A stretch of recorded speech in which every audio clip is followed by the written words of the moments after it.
des principes Condé ce n'est pas au nom de nit jox ak nit non c'est au nom des principes et ce qui se passe en Guinée est malheureux. Oui. est malheureux. Fumala. Oui man d'abord je voudrais m'adresser à Condé 2. Parce que quand même il faut l'appeler Condé 2. Parce que quand même je suis très désolé de voir une personne défendre Alpha Condé et qui est très mal en point. Parce qu'il est très mal en point, il n'est pas à l'aise, c'est pourquoi il s'énerve. Mais il faut parler en wolof là. Parce que da ngay wax. Mais l'émission c'est en wolof. Bien sûr. Mais on nous écoute. Non, parce que également la télé dafay transmettre au Guinée. Et les Guinéens qui nous écoutent en français. Donc, non, je comprends très bien ce que tu dis. Tu ne décideras pas ici. Ndax français la ñuy wax wala wolof. Oui. Ça c'est quand même très important. C'est-à-dire on te respecte en tant qu'invité mais aussi respecte ñu nga respecte suñu opinion. ñu respecter sama président. Oui. nga respecter sama président. Oui, on respecte. Je veux qu'on le respecte. Oui. On est parfaitement d'accord, Condé, il n'y a pas de souci. Moi, je vais parler. C'est ça. Okay. Je respecterai quelqu'un en fonction des actes qu'il a posés dans le passé ou bien en fonction des actes qu'il est en train de poser. Nous avons en face de nous un président qui a 82 ans, qui marche à peine. Ça veut dire quoi 82 ans qui marche à peine? Ça Marche veut dire quoi? à peine, moi, un président qui marche en titubant. En titubant. Mais il a toujours marché comme ça. Oui, il est malade alors. Non, il a toujours marché comme ça. Non.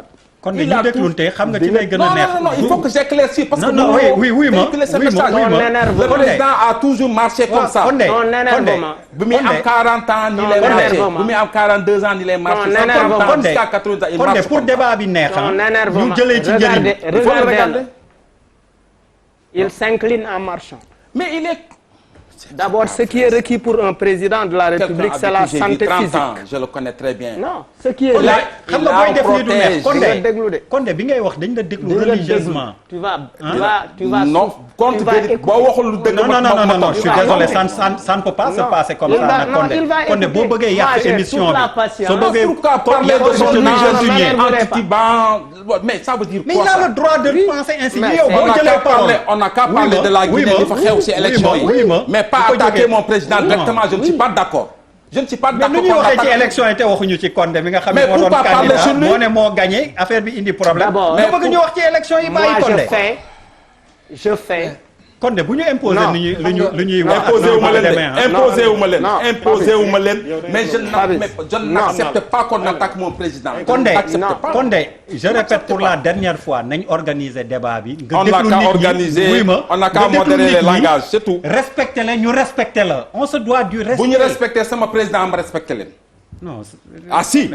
Condé kenn manqué wu fi de respect. ñu ngi koy manqué respect. Charles bi mu waxee retiré na li mu wax nee na qu'il est désolé. Malal a pris le relais, Malal jël na relais bi, il attaque mon président, un vieux qui ça. Mais mooy kan ba duñ ko attaqué.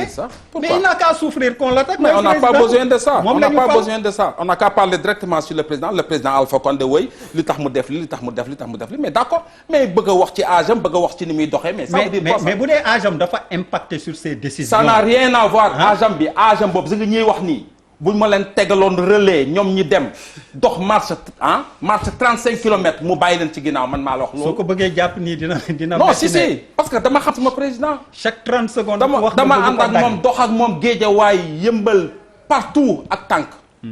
dama ko dugal fu nekk. léegi mun nga may Malal mu terminer sa réflexion. léegi je voudrais faire dama bëggoon mu def un petit calcul.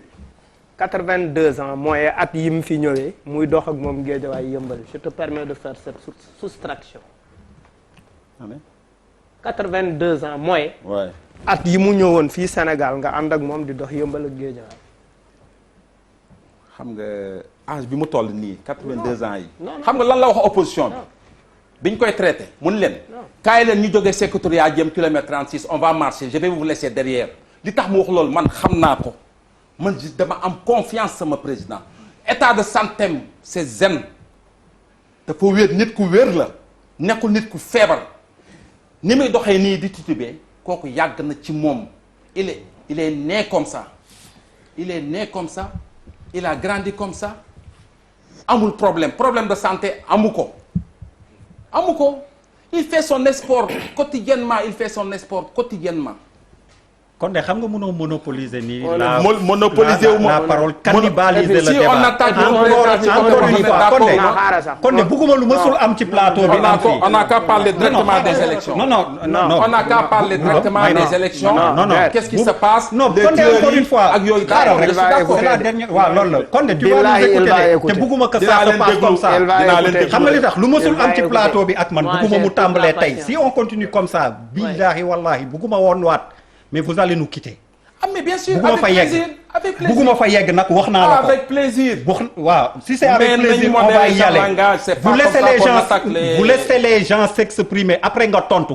je vous dis que vous aurez la parole. Barka may ma rek xaaral vous aurez la parole mais ça ne peut pas continuer comme ça et ça ne doit pas se passer comme ça. d'accord ça ne doit pas se passer comme ça. d'accord alors Malal tu as la parole. Malal tu as la parole. je te promets que soo continuer qu'on va se quitter. on ne se voit on ne se connaît pas ça ne me gêne pas quand même. maa ngi déglu. Der war nañ la ñaan nga may. Malal vas-y. tey ndeysaan c'est bon ok. Malal vas-y tey ndeysaan Mbaye Mbaxaan moo aaluwaay. dafa bëgg yàq émission bi Malal. on ne peut pas continuer comme ça. nañu déglunte je vous donne la parole. à chaque fois que. xoolal je perds mon latin xam nga sax naka lañ koy waxee. Der may naa la ko maa ngi koy déglu. voilà c'est bon. kii du dara Malal bi yow kon ne. maa ngi koy déglu. yàlla ñu yàlla dolli surtout nag. maa ngi déglu Malal waxal ñu ngi lay déglu.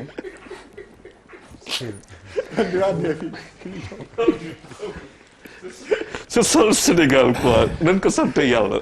et puis moi j'aime bien les politiciens dañuy wax benn affaire mu leer leen ni li ñuy wax gëmuñu ko quoi bon d'accord ah grand comme que indi nga apaisement.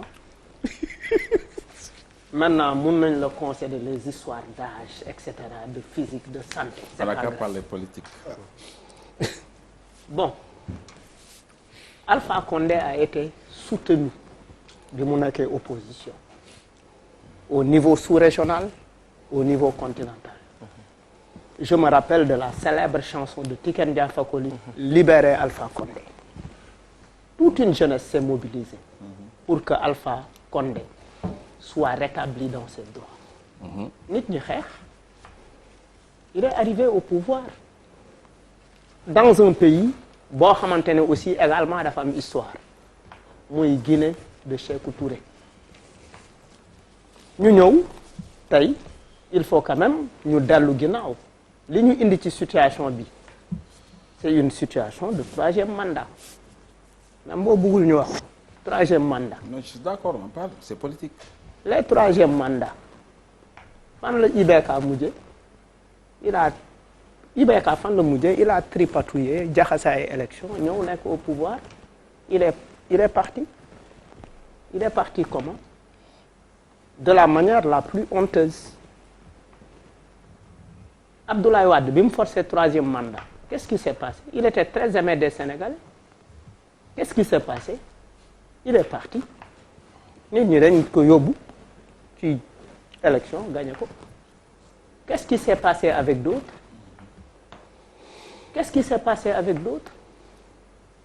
lan mooy en fait Alpha Condé par rapport à la Guinée lan mooy Alpha Condé par rapport ak askanam lan mooy Alpha Condé par rapport effectivement ak cette Guinée qui a traversé énormément de souffrance c'est un pays qui a traversé beaucoup de souffrance boo xamante ne Alpha Condé amoon na fu mu ko mën a yóbbu les histoires de Cellou moo njëkk a wax ni way gagné na kii nee na gagné na et cetera. Le problème c'est depuis le début Alpha n'a pas joué un jeu transparent depuis le début la transparence par rapport à ces élections-là a été dévoyée deful dara lu leer du début à la fin. Et finalement, qu'est-ce qu'on fait? On mobilise une armée, on mobilise la police contre d'honnêtes citoyens, contre des jeunes qui disent que, écoute, nous en avons marre, nous voulons que les choses changent. On tire sur ces jeunes à bout portant, sur des jeunes et des femmes.